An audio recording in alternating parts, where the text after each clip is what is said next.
कंगना रनावत जो है, कंगना मध्य प्रदेश की गवर्नमेंट और सेंट्रल गवर्नमेंट को कंगन जैसे जो है वो घुमा रही है और आरएसएस ने इसको प्रोजेक्ट किया है और टोटल जो है वो नकली राष्ट्रवाद और आरएसएस का एजेंडा लेके इस देश में संविधान खत्म करने की बात करने का इनका मन बोले संविधान को मानती नहीं है। तो कंगना रनावत का कल जब विरोध हुआ उसके बाद में करोड़ा रत्न जो है सारणी के क्षेत्र छोड़ के भोपाल भाग गई।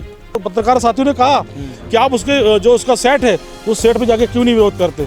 तो मैंने कहा उस समय कि साथियों, मध्य प्रदेश सरकार ने और केंद्र गवर्नमेंट ने कंगना रनावत जैसी मानसिक विकसित मेंटल लेडीज को जेड प्लस की सिक्योरिटी दी है और हम लोग जो किसानों की, मजदूरों की, गरीबों की, दलितों और आदिवासियों की बात करते हैं उनको आप जो है डराने धमकाने का काम कर रहे हैं बंदूक की नोक पर। और मैंने मध्य प्रदेश के गृह मंत्री से सवाल किया है कि जब देश के अंदर और मध्य प्रदेश के अंदर छोटी छोटी बच्चियों पे, आदिवासी दलित बच्चियों के साथ, महिलाओं के साथ जाति हो जाती है तो मध्य प्रदेश का गृह मंत्री कहाँ चले जाता है। तो मैंने उन्हें खुला चैलेंज किया कि तुम एक तरफ एक्ट्रेस के फेवर में आके बात करते हो जब देश मध्य प्रदेश के अंदर इस प्रकार के हालात होते हैं, जब तुम कहाँ चले जाते हो। आप देख रहे हैं WLBS न्यूज। चैनल को सब्सक्राइब करना और बेल आइकन को प्रेस करना ना भूलें। नमस्कार दोस्तों, जय भीम। मैं सुरेश आप सभी का स्वागत करता हूं।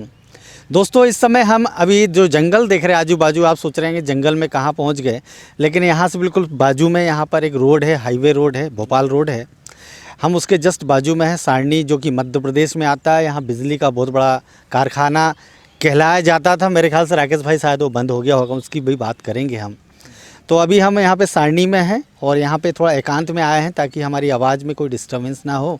मुद्दा ये है दोस्तों कि कल फिल्म अभिनेत्री कंगना रनावत का यहाँ पे बहुत सारे लोगों ने, कुछ राजनीतिक दलों ने, कांग्रेस ने विरोध किया। उसके अतिरिक्त एक सामाजिक संगठन में काम करने वाले और गोंडवाना से विधानसभा का जो विगत चुनाव है वो लड़ चुके हैं और कांग्रेस और भाजपा को कहीं ना कहीं इन्होंने परेशान कर दिया था, उनके माथे पे सिकन ला दी थी।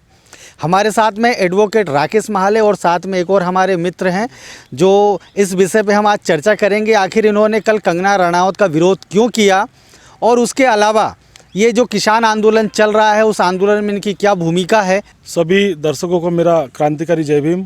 साथ ही वीलो बाबा साहब के संस्थापक साथी भाई सुरेश पासवान जी आज सारणी क्षेत्र के दौरे पे आए और हमसे चर्चा करी, उनके लिए बहुत बहुत साधुवाद। राकेश जी, मैं आपसे ये जानना चाहता हूँ, कंगना रनावत का विरोध क्यों? वो फिल्म स्टार है, वो अपना काम करने आई है, आप लोग हर जगह नेतागिरी करते हैं। आपको पता है कि कंगना रनावत जो है सारणी क्षेत्र में धाकड़ फिल्म की शूटिंग के लिए क्षेत्र में आई थी। वो ठीक है कि शूटिंग करने आई थी और क्षेत्र में कुछ लोगों को रोज़गार मिलने की बात चल रही कि शूटिंग से रोज़गार मिलेगा, मगर उसी बीच कंगना रनावत ने जो है ट्विटर पे हमेशा विवादित एक्टर्स है और उसने विवादित बयान दिया कि जो इस देश का किसान है वो आतंकवादी है, अलगाववादी है, खालिस्तानी है। ये कह के जब ट्विटर पर उसका बयान आया तो हमारे दिल को ठेस पहुंची कि जब इस देश का किसान जो इस देश में अनाज उगाता है, जिससे पूरे देश में अनाज लोगों को मिलता है, और वो पिछले 2 महीने से लगातार जो दिल्ली के अंदर बड़ा आंदोलन किसान लोग कर रहे हैं और इस प्रकार से मानसिक विकसित जो कंगना रनावत है, जो हमेशा सोशल मीडिया पे नकली राष्ट्रवाद की बात कर और लोगों को भड़काने का काम करती है और हिंदू मुस्लिम की बात करती है, तो साथियों हम लोगों ने उसका पुरजोर विरोध किया। और हमारा यही कहना था, इसके पहले भी जो है कंगना रनावत ने जो है आज से 3-4 महीने पहले जो आरक्षणों को लेकर भी ट्वीट किया था और वो बहुत महत्वपूर्ण चीज़ है। इस देश के अंदर जो भारतीय संविधान डॉक्टर बाबा साहब अम्बेडकर ने दिया, उसमें जो आरक्षण का प्रावधान दिया, तो 72 साल बाद कंगना रनावत जैसी जो पैसों में खेलती है और पैसों में रहती है, उसको देश दुनिया में और इस देश के अंदर जो वर्ण व्यवस्था है कैसी चल रही है, कैसी चलना चाहिए, उसका कोई नॉलेज ना होने के कारण और कोई नॉलेज भी नहीं है, बिल्कुल मनोवादी मानसिकता से उसने जो कहा कि इस देश के अंदर जो क्रीम लेयर समाज है, जो सभ्य समाज है, उसके अंदर जो है अनटचेबल के मामले जो नहीं है, छुआछूत नहीं होता है और छुआछूत जो है वो आरक्षण से आता है और आरक्षण संविधान से आता है, तो ऐसे संविधान को ख़त्म कर देना चाहिए, ऐसा कंगना रनावत ने कहा। तो उस समय भी पूरे भारत के अंदर जो आरक्षित वर्ग था उसने पुरजोर कंगना रनावत का विरोध किया। और साथियों, और यहाँ पर वो जब आई तो साथियों यहाँ पर भी उसने इस प्रकार का बयान दिया और जब देश के अंदर जिस प्रकार से किसान लड़ रहे हैं तो इस बात को लेकर हमने उसका पुरजोर विरोध किया साथियों। अच्छा राकेश जी, आपने जो विरोध किया था तो कल कुछ लाठीचार्ज भी हुआ है, आप लोगों के साथ पुलिस ने ऐसा कुछ? देखिए हम आप लोगों लोग ने- की पुलिस से सरकार सेटिंग तो नहीं, आपको बिल्कुल लाठी आठी नहीं पड़ी? नहीं, ऐसा कुछ नहीं है। हमारा भी जो है, हम लोग संविधान पे विश्वास रखते हैं और संवैधानिक रूप से हमने उसका प्रोटेस्ट किया। और सबसे बड़ी बात कि इस देश मध्य प्रदेश के जो गृह मंत्री नरोत्तम मिश्रा जी, उन्होंने कंगना रनावत के फेवर में बयान दिया कि आप हमारी बहन जाके आप जो है सारणी के अंदर शूटिंग करो और आपको कोई तकलीफ नहीं आने देगी आएगी।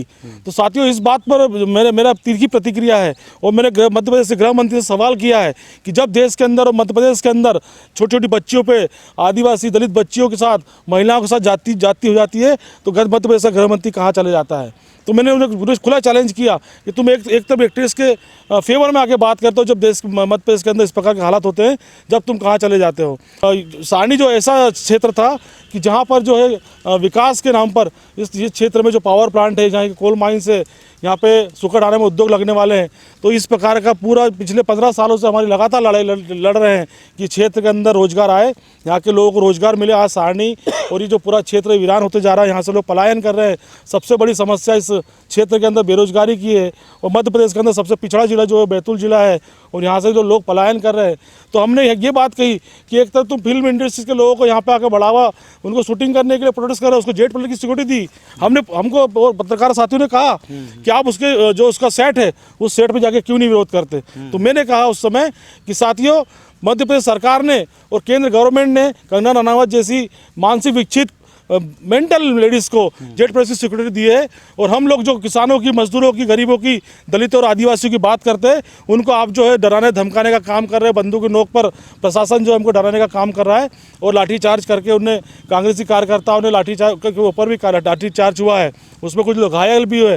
तो मैं आपके चैनल के माध्यम से बताता हूँ कि ये तानाशाह सरकार है, पूरे देश के अंदर त्राहिमाम मचा हुआ है।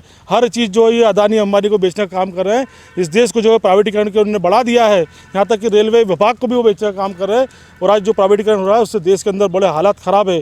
किसान सड़कों पर है, मजदूर सड़कों पर है, लगातार लड़ाइयाँ देश के अंदर चल रही है।